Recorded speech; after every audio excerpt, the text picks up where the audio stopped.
আজকে দুপুরে সিম্পল মেনুতে রেখেছি আমি বাসমতি চালের ভাত, গন্ধরাজ লেবু, এক বাটি পাঁপড় আর তার সাথে রয়েছে লাউ দিয়ে মটর ডাল করেছি আর তার সাথে এই যে পাঁপড়, এক বাটি পাঁপড় করে নিয়ে এসেছি। বাসমতি চাল হলো এত সুন্দর, আমরা যখন এরকম সিম্পল কিছু খাই না তখন একটু বাসমতি চালের ভাতটা করি, ভালো লাগে খেতে। তো দেখো ডালটা আজকে ঘনও করেছি আর অল্পও করেছি যাতে না থাকে, নইলে না এই থেকে গেলেই একদমই ভালো লাগে না, বাসি বাসি খেতে একদম ভালো লাগে না।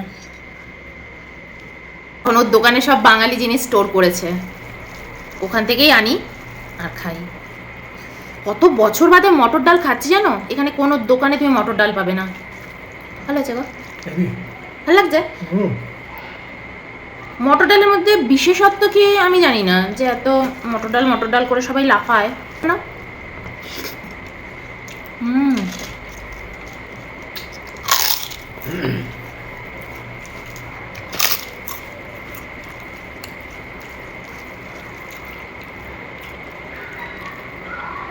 দেখতে তো ছোলার ডালের মতন অনেকটা, খেতে কিন্তু খুব একটা ছোলার ডালের মতো নয়। এবার লেবু দিয়ে মাখবো, আশা করছি লেবু দিয়ে মাখলে হেভি লাগবে খেতে। আর আজকে না আমি মটর ডালটা কোনো প্রেশার কুকারে কিন্তু করিনি, একদম কড়াইতে করেছি।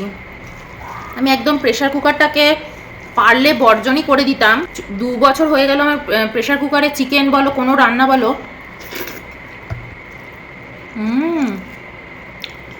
লেবুটা দিয়ে টেস্টটা খুলেছে।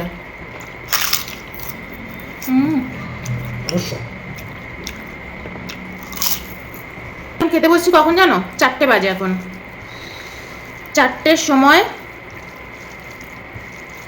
ডিনারও বলতে পারো, এরপর আমরা আর কিচ্ছুটি খাবো না।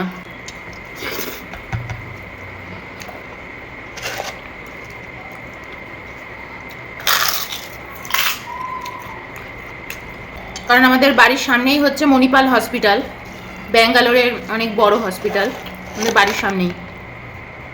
দিল ওই জন্য এত অ্যাম্বুলেন্স যায় এখান থেকে, সারাদিন আমরা অ্যাম্বুলেন্সের আওয়াজ।